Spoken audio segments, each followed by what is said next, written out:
Hey everyone, tonight we step into something quieter, something older, a time of stone walls, smoky fires, and the endless rhythm of seasons that decided everything. We're sinking into what it actually felt like to live in medieval times. Forget the knights and dragons from movies. The reality is, you probably wouldn't recognize a single day from the life of someone in the year 1200, and tonight I'll walk you through exactly why.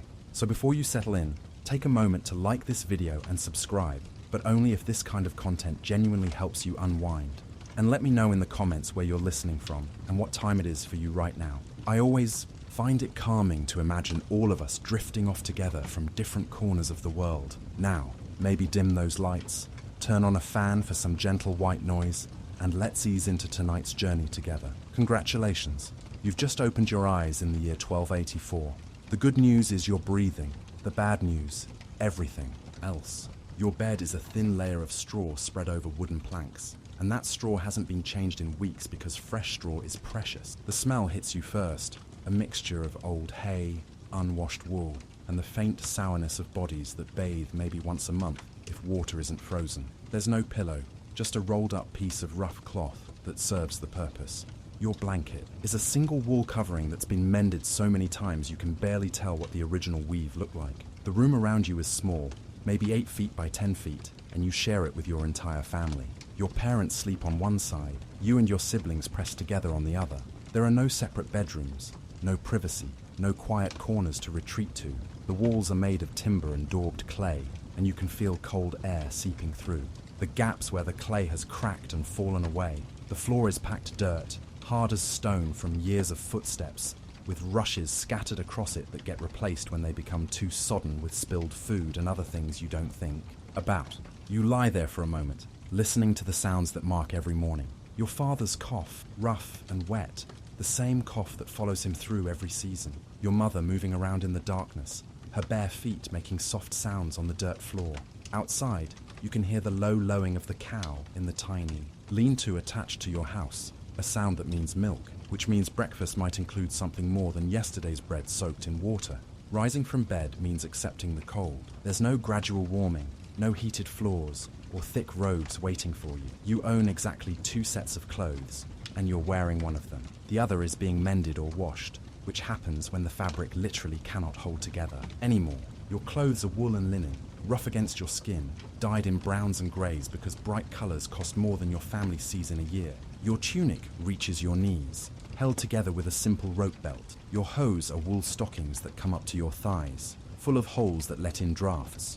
Your shoes are leather when you have them, wooden clogs when you don't, or just wrapped rags tied around your feet when winter is particularly harsh. The first task of every day is fire. Without fire, there is no warmth, no hot food, no light once the sun goes down. Your mother is already working with flint and steel, striking sparks into a nest of dry tinder that she keeps in a small pot by the hearth. The tinder is precious, made from burned cloth or dried fungus, gathered carefully and stored against dampness. Each spark must catch, must grow, must be fed with tiny pieces of kindling until it becomes something that can accept larger pieces of wood. Fire is not automatic. Fire is earned every single morning with patience and steady hands, and the knowledge that without it, the day becomes much harder. Once the fire begins to crackle, your mother adds pieces of peat and dried animal dung, mixed with whatever wood your family has managed to gather. The fuel burns slowly, giving off a steady heat, but also a constant smoke that fills the room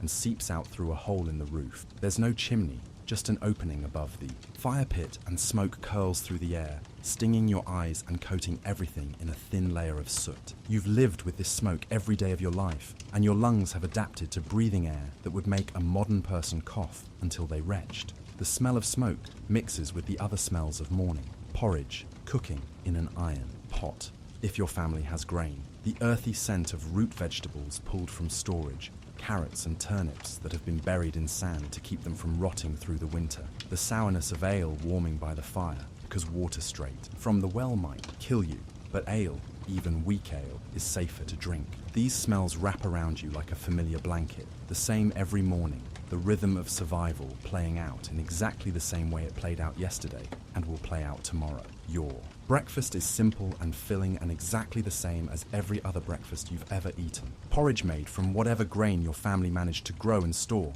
usually oats or barley, cooked with water and perhaps a tiny bit of milk if the cow is producing well. Sometimes there's honey mixed in if your father found a wild hive, or if the harvest was good enough to trade for something sweet. More often, there's just salt or herbs gathered from the edges of the fields, or nothing at all except the taste of grain, cooked until it's soft enough to swallow without much chewing. You eat from a wooden bowl that you carved yourself or inherited from a relative who died. Your spoon is also wood, worn smooth by years of use, and you treasure it because metal spoons are for wealthy people, and wooden spoons can break or burn or be lost. You drink from a clay cup that's been fired in your neighbor's kiln, thick and heavy and practical, glazed on the inside to keep it from absorbing too much of what you drink. These are your dishes, the only dishes you'll ever own, and when you finish eating, you clean them with sand and cold water and set them aside for the next meal.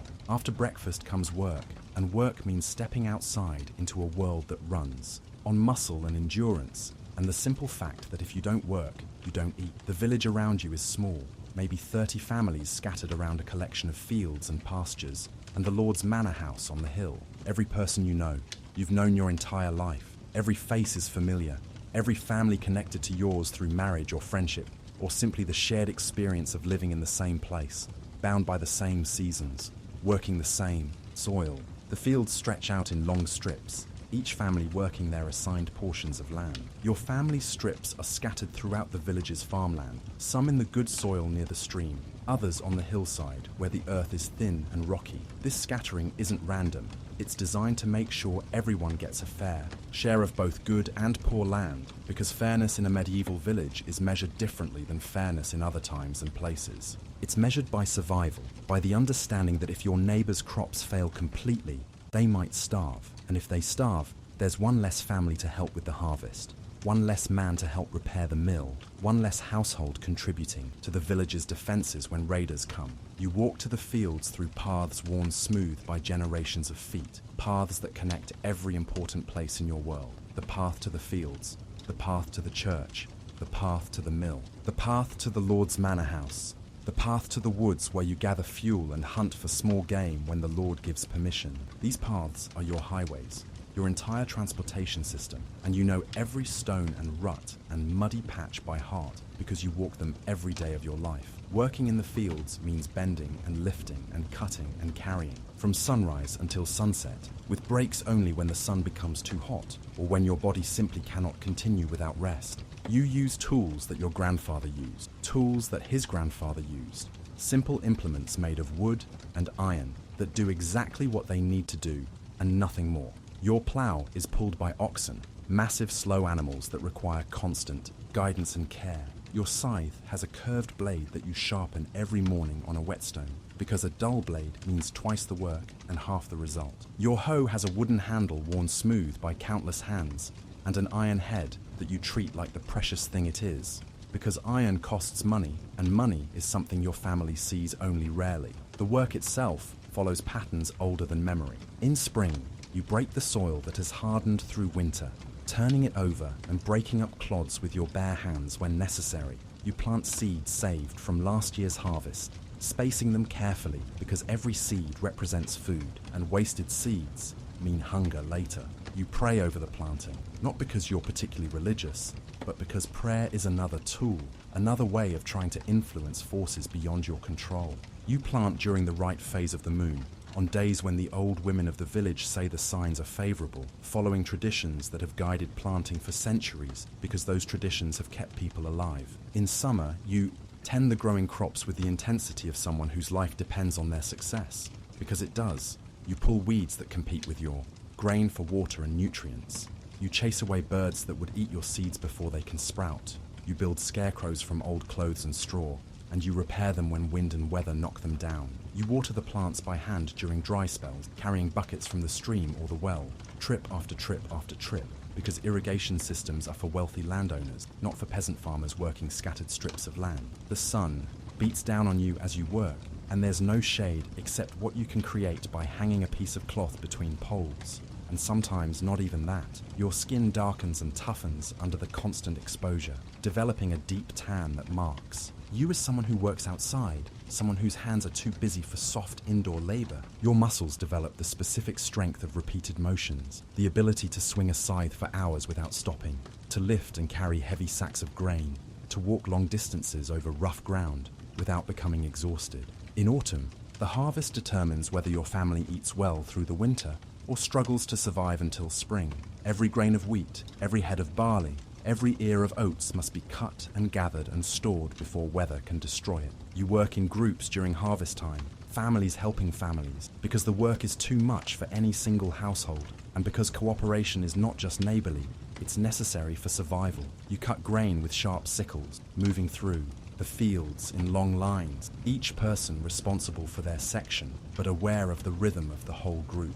The grain must be bundled and tied and left to dry in the fields before it can be gathered into barns and granaries. This drying process requires constant attention because rain can ruin an entire harvest if the grain gets soaked before it's properly stored. You watch the sky every day during harvest season, reading cloud formations and wind patterns with the skill of someone whose life depends on understanding weather.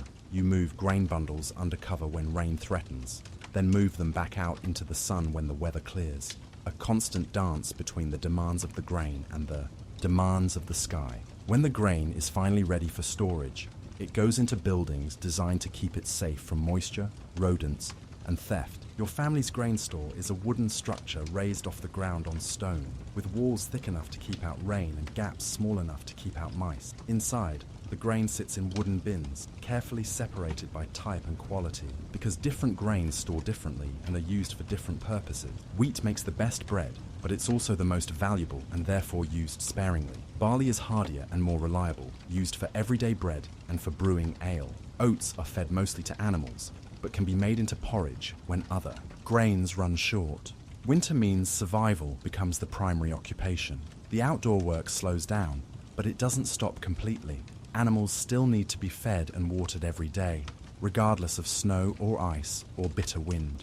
Your cow, your few chickens, your pig, if you're fortunate enough to own one, these animals represent food and income and warmth, and they must be kept alive and healthy through months when fresh grass doesn't grow, and when finding water means breaking ice with an axe. The cow lives in a shed attached to your house, separated from your living space by a wall, but sharing the same roof. Her body heat helps warm your home, and her presence means milk through much of the winter, as long as you can find enough fodder to keep her fed. You feed her hay that you cut and dried during the summer, carefully rationed, because running out of hay means the cow dies, and a dead cow means no milk, no cheese, no butter, and no oxen for ploughing next spring. Your chickens live in a coop built against the side of your house, a small wooden structure with walls thick enough to keep out wind and predators. They provide eggs through much of the winter, though fewer than during warmer months, and those eggs are precious because they represent protein and fat that your body craves when fresh meat is scarce. You collect eggs every day, feeling through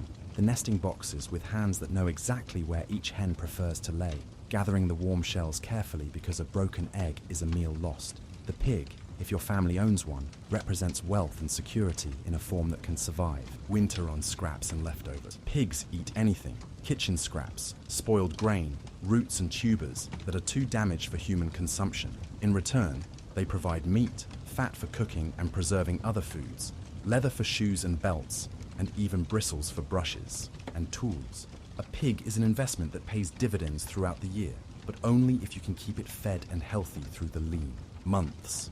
Inside your house, winter means adapting to cold that penetrates everything. The fire burns constantly, but its heat barely reaches beyond a few feet from the hearth. The rest of the house remains cold enough to see your breath, cold enough that water left in bowls overnight develops a skin of ice. You sleep wearing all your clothes, huddled under every blanket and covering your family owns, pressed close together for warmth because individual body heat isn't enough to keep anyone comfortable. Food during winter comes from what you stored. During harvest, rationed carefully to last until spring brings fresh growth. Your diet consists mainly of bread, made from stored grain, porridge cooked with whatever vegetables you manage to preserve, and small amounts of meat from animals slaughtered in the fall before the cost of feeding them became too high.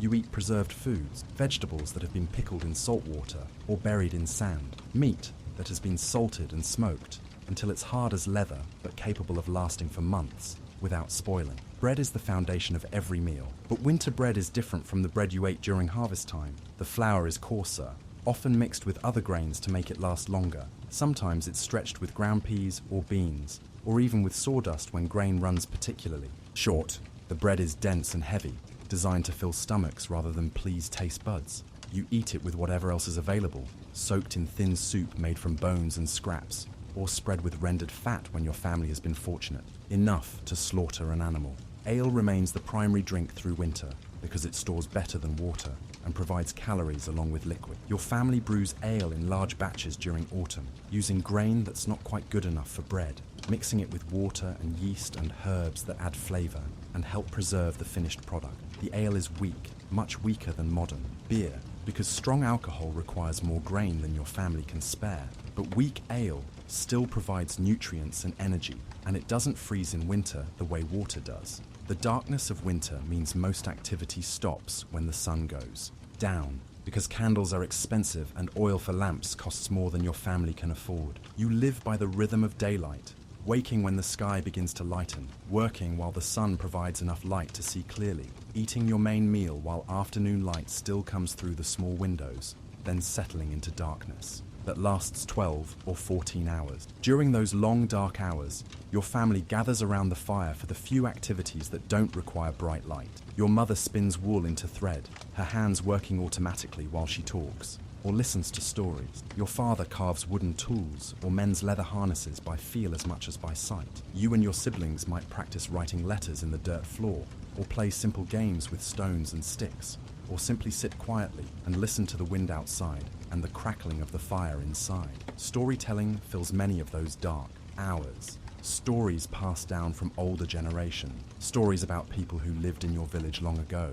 Stories about saints and miracles and distant places that might or might not exist. These stories aren't entertainment in the modern sense. They're education and connection and reassurance, ways of sharing knowledge about how to live and what to expect and how to understand the world beyond your immediate experience. Religious observance weaves through every day, not as formal ceremony, but as practical recognition that forces beyond human control determine whether you eat or starve, whether you live or die. You pray before meals, not from habit, but from genuine gratitude, for food that represents the successful completion of months of hard work. You observe religious holidays that mark the turning of seasons, because those holidays connect your daily life to larger patterns that give meaning to the repetitive work of survival. The church building stands at the center of your village, built of stone that will outlast every wooden house around it, representing permanence and authority in a world where most things are temporary and fragile. You attend services every Sunday, not because attendance is enforced, but because the church is where your community gathers, where news is shared, where disputes are settled, where marriages are announced, and deaths are mourned. Inside the church, you stand throughout the service because pews are for wealthy people, and you listen to Latin words that you don't understand, but that carry the weight of tradition and mystery. The priest speaks in your local language when he explains the meaning of the service, but the official prayers remain in Latin, connecting your small village to a larger world of faith that extends far beyond anything you've ever seen. The rhythm of religious observance matches the rhythm of agricultural work because both are tied to the turning of seasons and the cycle of birth and death and renewal that governs all life. Easter comes during spring planting, when hope for new growth feels most appropriate. Harvest festivals occur during autumn, when gratitude for successful crops can be celebrated with actual abundance rather than mere hope. Christmas falls during the darkest part of winter, when the promise of returning light provides comfort during the most difficult months. Marriage in your village happens when families decide it's practical, when young people reach an age where they can contribute to a household and take responsibility for raising children. Romance exists, but it's secondary to the practical considerations of who can work well together, whose families can provide mutual support, whose union will produce healthy children and strengthen community connections. You marry someone from your village or from a nearby village, someone whose background and character are known to your parents and to the community leaders who must approve the match. Your wedding is a community celebration, not because marriage is romantic, but because it represents new hope for the village's continuation. Another family means more workers for shared projects, more defenders against outside threats, more children to carry on the knowledge and traditions that keep everyone alive. The ceremony itself is simple, conducted by the priest in the church, followed by a feast that represents the largest gathering of food your village can manage. Everyone contributing something to ensure the new couple begins their life together, with the blessing and support of their neighbors. Children arrive regularly once you're married, because contraception is unreliable, and because children represent security for parents who will someday be too old to work. But children also represent enormous risk, because infant mortality is high, and childhood diseases kill without warning. You love your children intensely, but you also maintain a certain emotional distance, because attachment to a child who might not survive to adulthood is a source of unbearable pain. The children who survive past their 5th birthday begin contributing to household work almost immediately. Small hands can gather eggs, chase chickens, pull weeds in the garden, carry water from the well, help with spinning and weaving and food preparation. By age 7 or 8, children are expected to take responsibility for specific tasks that contribute to family survival. By age 12, they're capable of doing adult work, though not for as many hours or with as much skill as fully grown adults. Education for children consists of learning the skills they'll need as adults, passed down directly from parents and other family members. Boys learn farming, carpentry, blacksmithing, animal husbandry, whatever trades their fathers practice. Girls learn cooking, spinning, weaving, food preservation, childcare, herb gathering, all the domestic skills that keep households functioning. Reading and writing are rare skills, possessed mainly by priests and scribes and the occasional merchant, because most knowledge is passed down orally and most work doesn't require literacy. Disease is a constant presence in your village, not dramatic outbreaks that kill large numbers quickly, but ongoing illness that weakens people and makes them vulnerable to other problems. Infected wounds that won't heal properly, persistent coughs that worsen during winter, stomach ailments that make it difficult to absorb nutrients from food, fevers that come and go without apparent cause, tooth decay that causes constant pain and makes eating difficult. Treatment for illness involves herbs and remedies passed down through generations of trial and error, some effective and others merely hopeful. Willow bark for pain and fever, because it contains what will someday be refined into aspirin. Honey for infected wounds, because its antimicrobial properties actually help prevent further infection. Garlic for digestive problems. Mint for stomach.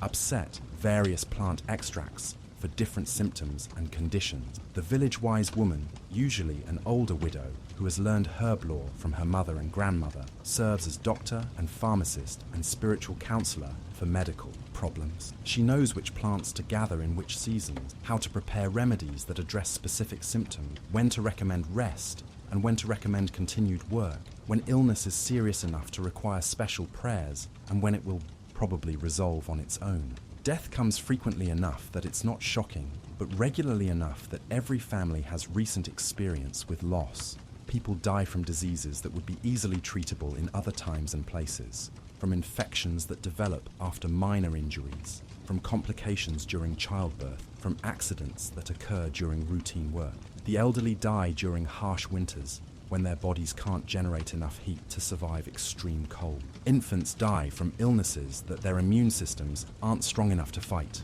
When someone dies, the entire village participates in burial preparations and ceremonies, because death affects the whole community. One less worker for shared projects, one less voice in village decisions, one less link to knowledge and traditions that might now be lost forever. The body is washed and wrapped in linen, laid out in the family's house for a day and night so everyone can pay their respects, then carried to the churchyard for burial in ground that has been consecrated for that purpose. Graves are simple, marked with wooden crosses that will eventually rot away, or stone markers if the family can afford them. The goal is not permanent commemoration, but respectful disposal of the body and community acknowledgement of the person's life and death. Mourning continues for a specific period, during which the deceased person's family receives extra help from neighbors, then gradually returns to normal as the business of survival reasserts its demands. The cycle of seasons returns every year, with the same requirements and the same rewards and the same risks that defined the previous year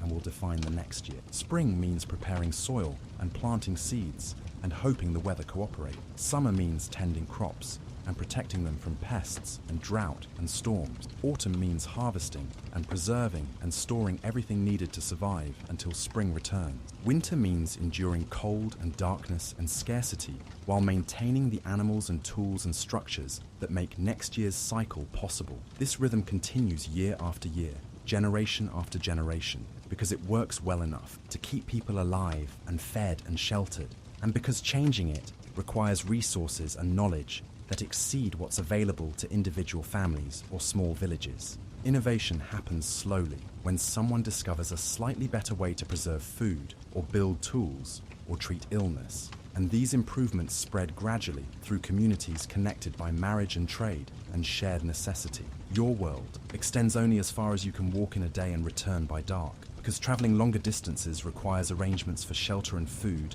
that are complicated and expensive. The next village is perhaps 5 miles away, close enough for occasional visits and market day, but far enough that their daily life doesn't directly affect yours. The nearest town might be 15 or 20 miles distant, a place you visit perhaps once or twice a year for major trading or religious festivals, a destination that requires planning and preparation because the journey takes a full day each direction. Beyond your immediate region lies a larger world that exists mainly in stories and rumors. You know there are cities with thousands of people, though you can barely imagine what such a place would look like or how it would function. You know there are kingdoms and empires and wars, though these things affect your daily life only when armies pass through demanding food and conscripts, or when political changes result in new laws or taxes that alter how your village operates. Trade connects your village to this larger world through merchants who travel between communities, buying surplus grain and wool and selling metal tools, salt, luxury items that local craftsmen can't produce. These merchants bring news along with goods,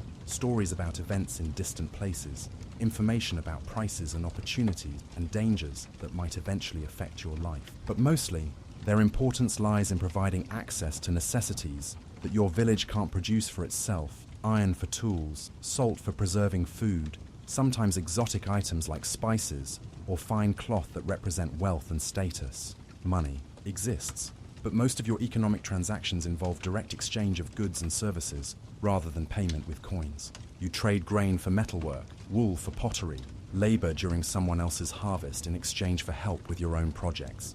Money becomes important, mainly when dealing with outside merchants or when paying taxes to your lord. But day life runs on barter and mutual obligation and community cooperation. Your lord owns the land you farm, though ownership in a medieval sense involves mutual obligations rather than absolute control.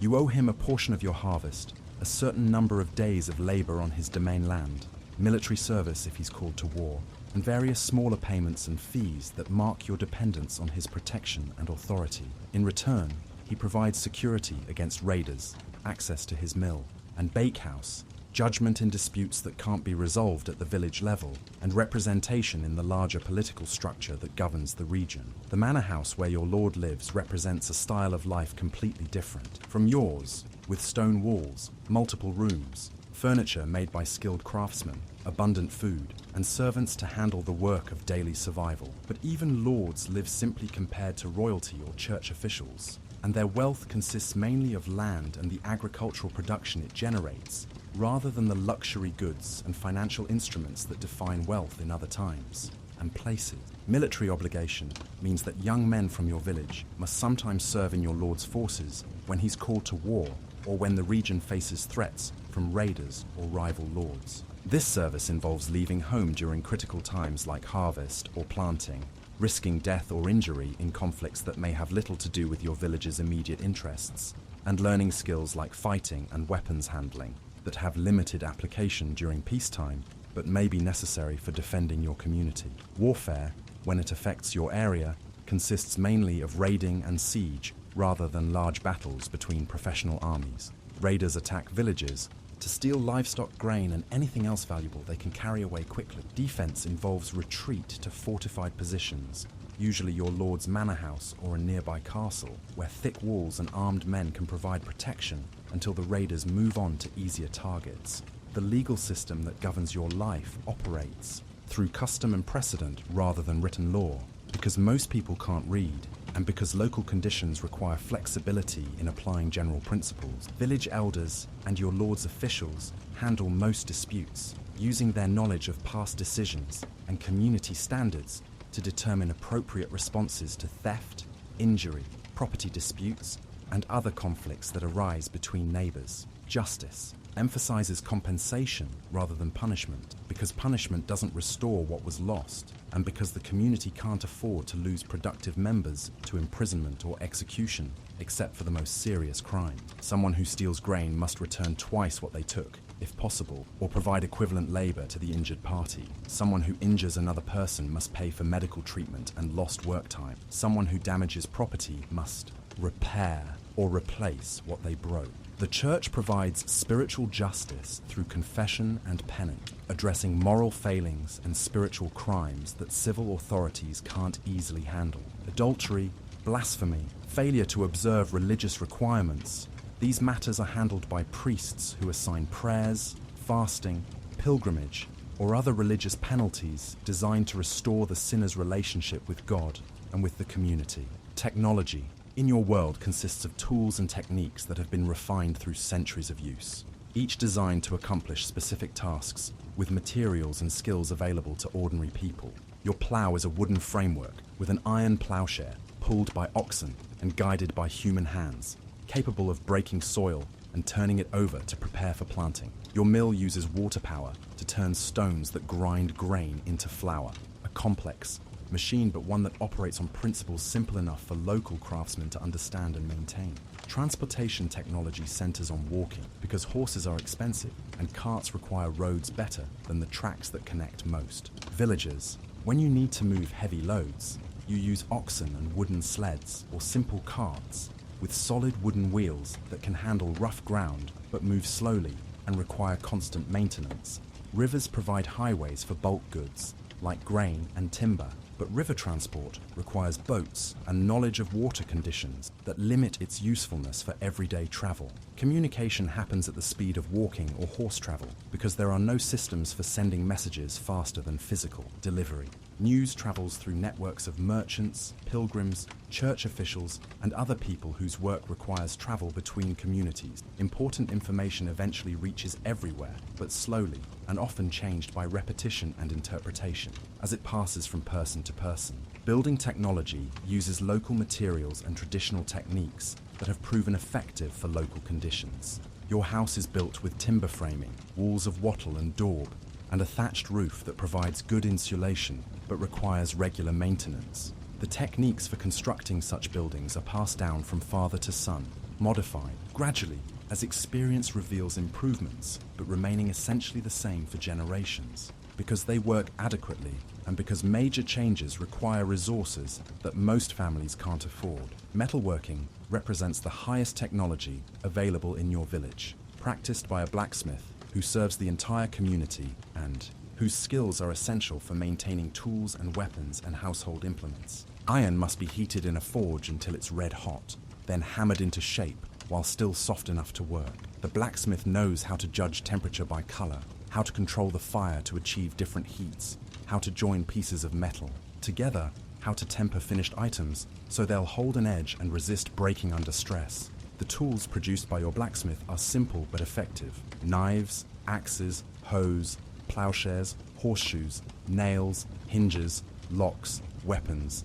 Each item is made individually, fitted to specific requirements, designed to last for years or decades with proper care. When tools break, they're repaired rather than replaced, because the cost of new iron makes replacement prohibitively expensive. For most families, food production occupies most of your time and energy, because growing enough food to feed your family through an entire year requires careful planning and consistent work and favorable weather conditions that you can't control. Your diet varies dramatically between seasons, abundant during harvest time when fresh fruits and vegetables supplement stored grains, scarce during late winter when stored food runs low and nothing fresh is available. Cooking happens over an open fire, using iron pots and wooden implements and techniques that maximize nutrition while minimizing fuel consumption. Most meals consist of grain-based dishes, porridge and bread and ale, supplemented with vegetables when available, and small amounts of meat or dairy products when your family can afford them.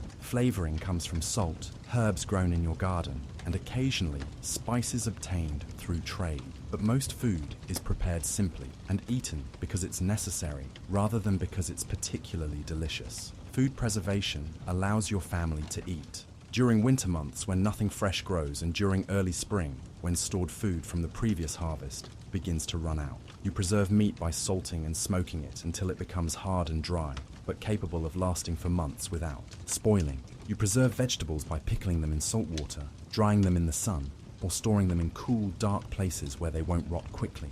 You preserve dairy products by making cheese and butter that keep longer than fresh milk. Clothing production requires growing plants or raising animals that provide fibers, processing those fibers into thread, weaving thread into cloth, and sewing cloth into garment. Your family grows flax for linen and keeps sheep for wool, both processes that take an entire year from planting or breeding to finished fiber ready for spinning. Spinning turns loose fibers into continuous thread, work that's done mainly by women during winter months, when outdoor work slows down. Weaving transforms thread into cloth using a simple loom, a wooden frame that holds threads under tension, while other threads are woven between them to create fabric. The process is time-consuming and requires skill to produce cloth that's even and strong enough for making clothes. Most families weave their own cloth for everyday use, though wealthy people can afford to buy finer fabrics produced by professional weavers in towns. Sewing transforms cloth into clothing using needles made of bone or metal and thread that's often the same material as the fabric itself. Clothes are designed for durability rather than fashion, with simple shapes that minimize waste of precious fabric and construction techniques that allow for easy repair when seams split or fabric wears thin. A well-made garment might last for years, and when it finally becomes too worn for further use, the fabric is recycled into patches for other clothes or rags for cleaning. Personal hygiene operates within constraints imposed by limited access to hot water, soap, and privacy. You wash your hands and face regularly using cold water from the well, but full body washing happens infrequently because heating enough water for a bath requires significant fuel and time. When you do bathe, you use soap made from animal fat and ashes, harsh but effective for removing dirt and grease that accumulate from daily work. Dental care consists mainly of chewing tough foods that help clean teeth naturally and avoiding sweets that would accelerate decay. Toothaches are treated with herbal remedies that may provide temporary relief but can't address underlying problems. Broken or severely decayed teeth are pulled by whoever in the village has experience with such things, usually without anesthesia, beyond perhaps strong ale to dull the pain. Hair care involves regular combing with wooden or bone combs to remove tangles and parasites, and occasional washing with soap when enough warm water is available. Hair is usually kept long and tied back during work to keep it out of the way, or covered with cloth caps that protect it from dirt and weather. Medical knowledge combines practical experience with religious faith and folk beliefs that may or may not have scientific basis. Broken bones are set using splints and bandages, wounds are cleaned and covered to prevent infection, fevers are treated with cooling methods and herbal remedies that sometimes actually help. But many medical problems can't be effectively treated. With available knowledge and resources, making survival often a matter of luck as much as care. Pregnancy and childbirth represent major medical events that could easily result in death for mother, child, or both. The village-wise woman assists with births, using knowledge passed down through generations of midwives, but without access to modern surgical techniques or antibiotics that could address complications. Multiple pregnancies are common, both because contraception is unreliable and because large families provide security. But high infant mortality means that bearing many children doesn't guarantee that many will survive to adulthood. Old age, when it's achieved, brings respect and consultation on important decisions, because surviving to old age demonstrates wisdom and good judgment worth preserving. Elderly people contribute to family and community welfare through knowledge and experience rather than physical labor, teaching skills to younger generations and providing guidance based on having lived through multiple cycles of good years and bad years, abundant harvests and failed crops, times of peace and times of conflict. Weather dominates your life in ways that people in other times and places can barely understand, because you have no protection against weather extremes and no alternative sources for the things weather provides or destroys. A summer drought can destroy crops and leave your family hungry through the following winter. A wet spring can prevent planting or cause seeds to rot in the ground before they sprout. An early frost can kill crops just before harvest, wasting months of work and leaving storage bins empty when winter arrives. Reading weather signs becomes a survival skill that you develop through years of observation and instruction from older people who have learned to interpret cloud formations, wind patterns, animal behavior, and plant responses that indicate changing conditions. You watch the sky constantly during critical times like planting and harvest, making decisions about when to work and when to wait based on subtle indicators that might mean the difference between success and failure. Storms bring immediate danger to people, animals, and structures that aren't designed to withstand extreme weather. High winds can destroy buildings, flood can wash away planted fields, hail can batter crops just before they're ready for harvest. Lightning can start fires that burn through stored grain or spread to neighboring building. Recovery from storm. Damage requires community effort because individual families lack the resources to rebuild or replant without help from neighbors. Seasonal changes dictate the rhythm of your entire life because different seasons require different work and provide different resources and present different challenges. Spring means preparation, breaking dormant soil, planting seeds, beginning the cycle that will either feed your family or leave them hungry. Summer means maintenance, protecting growing crops, caring for animals, preparing for harvest. Autumn means urgency, gathering everything edible before winter weather destroys it. Winter means endurance, surviving on stored resources while maintaining the tools and animals needed for next year's cycle. The turning of seasons also marks religious observances that connect your daily work to larger meanings and community celebrations that break the routine of constant labor. Spring planting is blessed by the priest. Harvest festivals celebrate successful crops. Winter solstice marks the return of light after the darkest time of year. These observances provide rhythm and meaning to work that might otherwise seem endless and repetitive. Community cooperation makes survival possible in ways that individual effort alone could not achieve. Barn raisings bring together multiple families to construct buildings that no single family could manage alone. Harvest crews work through all the fields in the village, ensuring that everyone's crops are gathered before weather can destroy them. Shared tools and resources, like the village mill and the Lord's draft animals, provide access to capabilities that individual families couldn't afford to maintain separately. Social obligations balance individual needs with community requirements, because your survival depends on maintaining good relationships with people whose help you'll need during emergencies. You contribute labor to community projects even when you have urgent work on your own land, because community projects maintain the infrastructure that everyone depends on. You share resources during times of abundance, knowing that others will share with you during times of scarcity. Conflict resolution emphasizes restoration over punishment because the community can't afford to lose productive members, and because maintaining social harmony is essential for cooperation that everyone's survival requires. Disputes over property, agreements, or injuries are handled through mediation that seeks solutions acceptable to all parties, rather than victory for one side over the other. Marriage customs ensure that new families begin with community support, and that genetic diversity is maintained within small populations. Young people marry others from neighboring villages rather than close relatives, creating networks of kinship that connect different communities and provide mutual assistance. During difficult times, marriage ceremonies mark not just the union of two individuals, but the creation of new productive capacity for the entire community. Child rearing is a community responsibility because children represent the future of the village, and because their successful development into productive adults requires knowledge and resources that exceed what individual families can provide.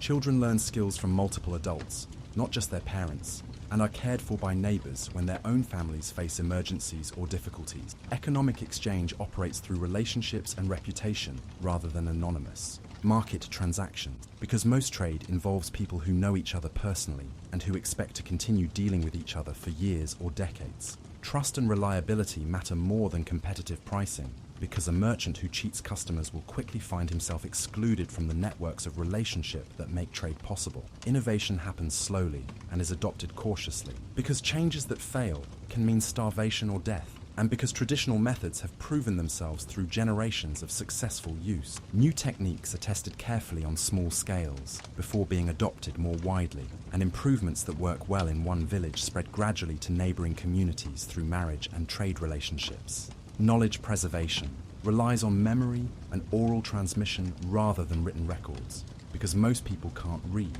and because writing materials are expensive and fragile. Important information about farming techniques, tool making, food preservation, herbal remedies, and other essential skills is passed from older generations to younger ones through direct instruction and practical experience. Regional identity develops from shared experiences of weather, soil conditions, local customs, and economic relationships that distinguish your area from distant places that operate under different conditions and constraints. People from your region share ways of speaking, methods of farming, styles of building, and approaches to common problems that reflect adaptation to local circumstances over many generations. Travel beyond your immediate region exposes you to different ways of doing things, but also reinforces appreciation for local methods that work well under familiar conditions. Visitors from distant places seem strange, not because they're inferior, but because they've adapted to different circumstances and developed different solutions to universal problems of survival and community organization.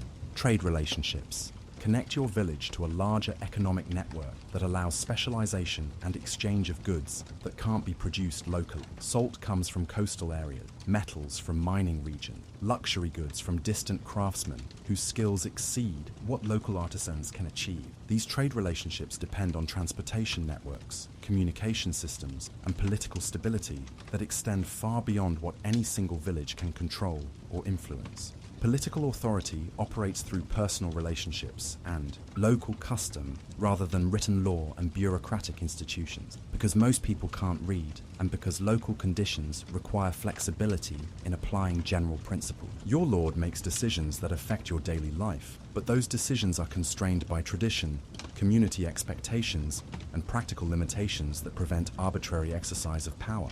Religious belief provides explanations for events beyond human control and offers hope that suffering has meaning and that good behavior will be rewarded eventually, if not immediately. Faith also provides community identity and shared values that guide behavior and social organization, creating bonds between people who might otherwise compete destructively for limited resources. Cultural traditions preserve knowledge about successful ways of living and provide continuity between generations, ensuring that each new generation doesn't have to rediscover everything their ancestors learned through trial and error. Stories, songs, customs, and ceremonies carry practical information along with entertainment and social bonding, making learning pleasant and memorable. Time moves in cycles rather than linear progression because your life is organized around seasonal patterns that repeat year after year with only minor variations. The passage of years is marked by the accumulation of experience and the gradual succession of generations, rather than by technological advancement or social change that transforms the conditions of daily life. Your world operates according to rhythms and requirements that have remained essentially constant for centuries, and those rhythms continue to provide a framework for survival that works adequately for maintaining human life under the conditions that you were born into and will probably live within for your entire existence. The constancy of these rhythms provides security and predictability that makes planning possible, while the annual cycle of seasonal change provides variety and challenges that prevent life from becoming completely monotonous. The knowledge that your life follows patterns established by countless previous generations provides comfort in times of difficulty and guidance for making decisions about unfamiliar situations. When crops fail, or disease strikes, or unusual weather disrupts normal activities, you have examples from the past to suggest responses that have worked before and are likely to work again. The expectation that your children will live lives essentially similar to your own provides motivation for teaching them skills they'll need and for maintaining the tools and resources and social relationships that will support them when they become adults responsible for their own survival and for continuing the community that has sustained human life in your region for as long as anyone can remember. This continuity between past and future creates meaning that transcends the immediate difficulties of daily survival, connecting your individual efforts to a larger human story that began long before your birth and will continue long after your death. Your work matters not just because it keeps you alive today, but because it maintains patterns of life that allow human communities to persist despite the constant challenges of weather, disease, conflict, and scarcity that threaten individual survival. The rhythm of seasons continues. The cycle of planting and harvest repeats. Children grow into adults who teach skills to their own children. And the ancient patterns of cooperation and survival that have sustained your community through countless generations continue to provide the framework for human life in your small corner of a world where survival depends on muscle and endurance. And the simple wisdom of doing today what worked yesterday and trusting that tomorrow will bring another opportunity to continue the endless, necessary work of staying alive. But here's something that would shock you about medieval life. The average person actually lived longer than you might think. Not because medicine was good, but because if you survived childhood, your body became incredibly resilient. Those who made it past 20 often lived into their 60s, their hands gnarled from decades of work, their faces weathered like old leather, but their minds sharp with accumulated knowledge about survival that no book could teach. The church bell that rings every morning at dawn doesn't just mark time, it literally controls your entire existence. In 1294, Pope Boniface VIII declared that all Christian souls must follow canonical hours, meaning your day is divided into 8 prayer periods that dictate when you wake, when you work, when you eat, when you sleep. The bell tower isn't just a building, it's the most sophisticated technology in your village. A mechanical clock that runs on weights and gears, more complex than anything else you'll ever see. And speaking of the church, here's what's really happening while you're struggling to survive. The Catholic Church owns approximately 1/3 of all land in Europe. 1/3. Every grain of wheat growing in those fields, every cow grazing in those pastures, every tree in those forests. 1 out of every 3 belongs to men who've never held a plough. The monastery visible on the distant hill contains more wealth than your entire village will see in 50 years, stored in underground chambers that most people don't even know exist. The monks living there eat meat every day while you eat it perhaps once a month. They have glass windows while your home has shutters made of wood. They own books worth more than your house, your land, your animals, and everything your family has ever possessed combined. A single illuminated manuscript in their library costs as much as buying an entire village, but you'll never learn to read the words inside it. Now let me tell you about something that happens every 7 years that changes everything. The village reeve, elected by your neighbors to manage community affairs, must travel to the Lord's manor for what's called the accounting. He carries with him detailed records of every birth, every death, every marriage, every bushel of grain produced, every animal owned, every day of labor provided. These records determine how much your village owes in taxes for the coming year. But here's the insane part. If the harvest was particularly good, your taxes increase. If your village prospered, you're punished for success. The system is designed to keep you exactly where you are, producing enough to survive, but never enough to accumulate wealth that might challenge the established order. Prosperity is not a reward, it's a problem to be corrected. During this accounting, individual families can be selected for special obligations. Your family might be chosen to provide a daughter for service in the manor house, where she'll work as a servant for 7 years without wages, learning skills that supposedly improve her marriage prospects but mostly benefiting the Lord's household. Or your eldest son might be required for military service, trained in weapons and tactics that will be used to suppress other peasant villages that dare to resist their obligation. The roads you occasionally travel aren't really roads at all. They're ancient Roman engineering slowly crumbling back into mud.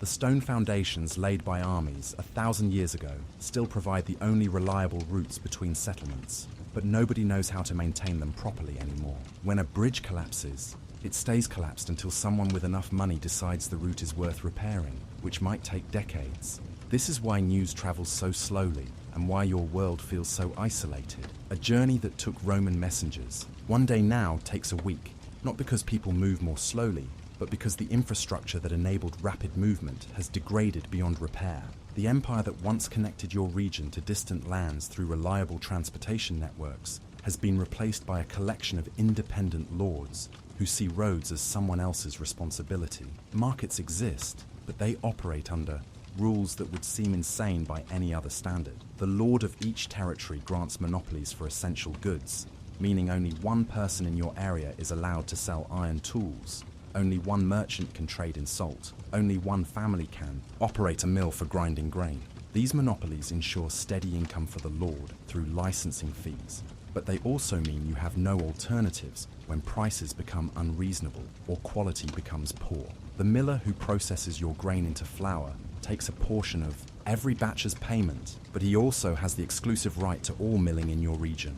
If his mill breaks down, or if he decides to raise his prices, or if he simply doesn't like your family for personal reasons, you have no recourse except traveling to another lord's territory, which requires permission and payment of additional fees. Salt, the substance that preserves your meat through winter, costs more per pound than the meat itself. Salt merchants travel hundreds of miles carrying this precious commodity, protected by armed guards because salt theft is punishable by death. A single bag of salt represents weeks of labor, and losing it to thieves or spoilage can mean your family has no way to preserve food for winter storage. But here's what's truly remarkable about your medieval world. You're living through the warmest period in 1,000 years. The climate between the years 1200 and 1300 is so favorable for agriculture that some historians call it the medieval warm period. Grapes grow in England, crops thrive in regions that will later become too cold for farming, and the population increases to levels that won't be reached again for centuries. This warm period enables the construction of massive cathedrals that dominate the landscape,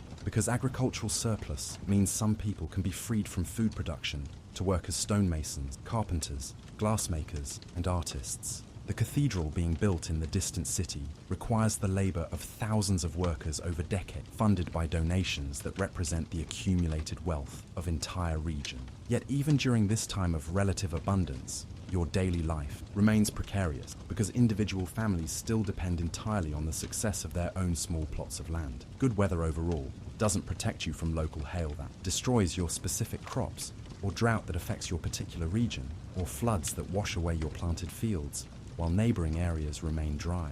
The money system operates on principles that seem designed to confuse rather than facilitate trade. Silver coins are minted by local lords, each with different weights and purity levels, meaning a coin from one region might be worth twice as much as a similar-looking coin from another area. Merchants carry scales and testing tools to verify the actual silver content of every coin they receive, because accepting counterfeit or debased currency can destroy their businesses. Gold exists, but only in tiny quantities that circulate among nobility and major merchants. Most people live their entire lives without seeing a gold coin, and the few who do see one understand that it represents more wealth than their families will earn in years of labor. Credit arrangements exist between people who know each other personally and trust each other's reputation, but these arrangements are based on personal relationships rather than written contracts. If someone lends you grain during a difficult period, you repay them with grain plus interest when your next harvest succeeds, but the terms are agreed to verbally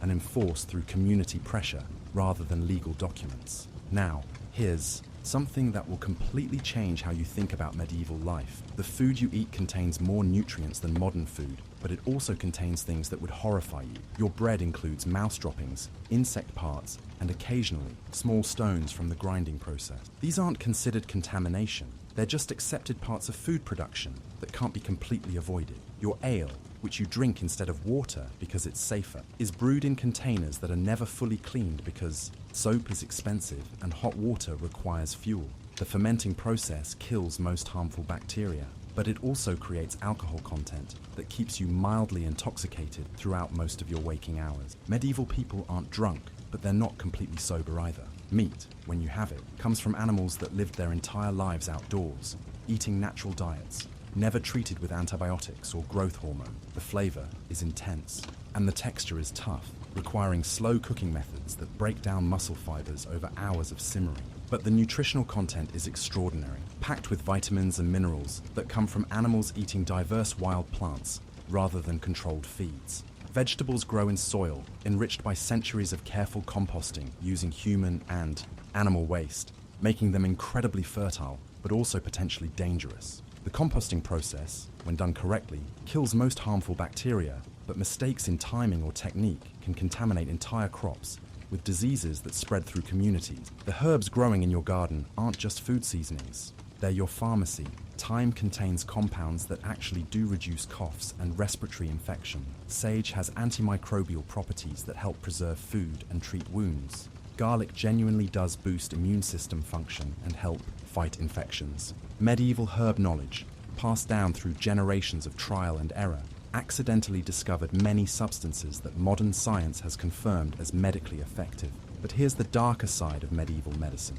Bleeding is considered the universal cure for most illnesses. When someone develops a fever, the treatment involves cutting open veins to drain blood, supposedly removing the diseased humours that cause sickness. This treatment usually weakens patients exactly when they need strength to fight illness. But it's based on medical theories taught in universities and practiced by educated physicians. Surgery exists, but without anesthesia or antiseptics. Surgeons can set broken bones, remove arrows and other foreign objects from wounds, even perform amputations when necessary. Patients are given strong ale or wine to dull pain, held down by assistants, and expected to remain conscious throughout procedures that would require general anesthesia in any other time period. The mortality rate for surgery is approximately 50%, not because surgeons lack skill, but because post-operative infections kill patients days or weeks after successful procedures. A perfectly executed amputation that saves someone's life can still result in death when the wound becomes infected and the infection spreads through the bloodstream. Childbirth represents the most dangerous event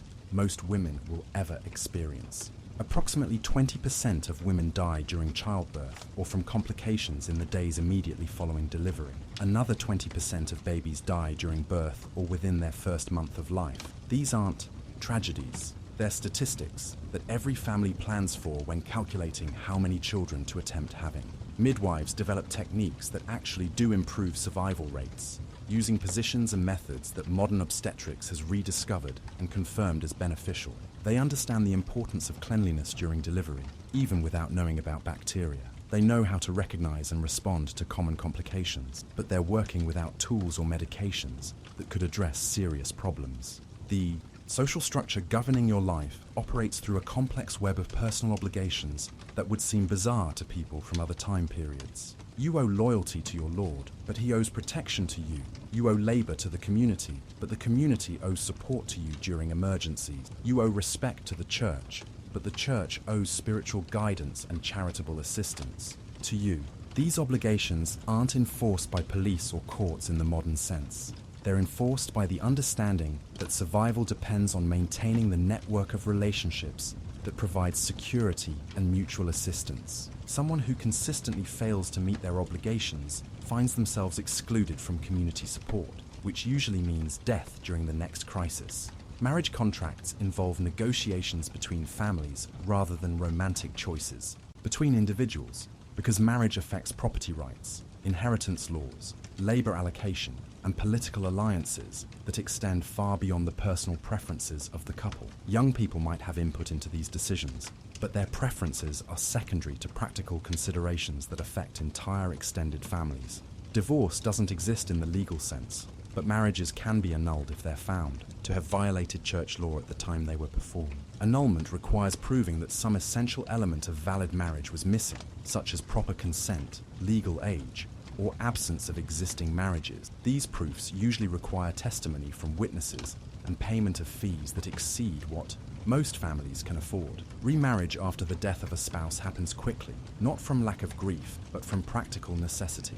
A widowed man with children needs someone to manage household tasks and childcare while he works in the fields. A widowed woman needs someone to provide physical protection and economic support. Romantic love may develop within marriages, but it's not the foundation on which marriages are built. Education for the few who receive it focuses on Latin, scripture, and basic mathematics needed for accounting and trade. Reading and writing in local languages is less common than literacy in Latin, because Latin is the language of official documents, religious texts, and scholarly communication. Someone who can read Latin can communicate with educated people throughout Europe, while someone who can only read their local language remains limited to their immediate region. Universities exist in major cities, training young men for careers in the church, law, or medicine. But university education requires years of study without earning income. plus fees for instruction and lodging that exceed what ordinary families can afford. Most university students come from wealthy merchant families or minor nobility, though occasionally exceptional students receive sponsorship from church officials who recognize unusual talent. The curriculum at universities emphasizes classical, texts, and religious doctrine rather than practical skills or experimental knowledge. Students learn to debate philosophical questions and interpret ancient authorities rather than developing new understanding through observation and experimentation. This approach preserves and transmits existing knowledge, but discourages innovation that might challenge established beliefs. Professional guilds control most skilled trades, determining who can practice various crafts and under what conditions. Becoming a master craftsman requires years of apprenticeship, followed by journeyman status, followed by the creation of a masterpiece that demonstrates full competence in the trade. Guild membership provides security and market protection, but it also limits innovation and restricts access to skilled occupations. Apprentices begin training as young as age 7, living in their master's household and working without wages in exchange for instruction and basic maintenance. The apprenticeship period lasts 7 years, during which apprentices are legally bound to their masters and can be punished for attempting to leave before completing their obligations. Journeymen who complete apprenticeships must travel between different masters to learn various techniques and regional specialties before they're eligible to attempt master status. This travel requirement ensures that skilled craftsmen understand different approaches to their trades, but it also means years of additional work without the security of permanent employment or settled family life. Guild secrets are closely guarded and passed down only to members who have proven their loyalty and competence. These secrets might involve specific techniques for metalworking, particular recipes for dyes or medicines, or knowledge about sources of raw materials that provide competitive advantages. Revealing guild secrets to outsiders can result in expulsion and loss of livelihood. Transportation of goods over long distances requires careful planning and significant investment because of the risks involved. Merchant caravans travel in groups for protection against bandits, carry armed guards who increase costs but provide security, and follow established routes that offer reliable sources of food and shelter along the way. River transport, when available, offers cheaper and safer alternatives to overland travel for heavy goods like grain, timber, and stone. But river transport depends on seasonal water levels, requires knowledge of navigation hazards, and involves payment of tolls to lords who control river access at bridges and fords. Sea trade connects your region to distant lands through networks of merchants who specialize in high-value goods that justify the risks and costs of ocean voyaging. Spices from Asia, silk from China, exotic woods from Africa. These luxury items pass through many hands before reaching inland markets, with each middleman adding costs that make final prices enormous. The monetary system reflects these trading relationships through exchange rates that fluctuate based on political stability, harvest success, and the discoveries of new silver mines or trade routes. A silver coin that's worth a month's wages in your village might be worth only a week's wages in a major port city, where international trade brings greater prosperity. Seasonal fairs provide opportunities for merchants from different regions to meet and exchange goods that aren't available through local trade networks. These fairs operate under special legal protections that suspend normal restrictions on foreign merchants and provide courts for resolving disputes between traders from different jurisdictions. The fair that occurs annually in your region brings exotic goods and foreign visitors who speak different languages and wear unfamiliar clothes and carry news from distant places. For a few weeks, your isolated village becomes connected to a larger world of trade and communication that normally exists beyond your experience. But these connections come with risks as well as opportunities. Foreign merchants might carry diseases that your community has no resistance to. They might introduce ideas that challenge local customs and religious beliefs. They might offer goods that create desires for luxuries that your region can't afford or sustain. The balance between isolation and connection shapes every aspect of your life, providing security through familiar routines and relationships, while limiting opportunities for advancement or change that might improve your conditions, but might also threaten the stability that keeps you alive. Your existence continues within. These constraints, following patterns that have proven adequate for survival over many generations, adapting gradually to changes that occur slowly enough to be absorbed without disrupting the fundamental structures that organize your community and provide meaning for your individual efforts within the larger story of human persistence in a world that offers limited resources and unlimited challenges to those who seek to build lives worth living, despite the constant presence of forces beyond their control.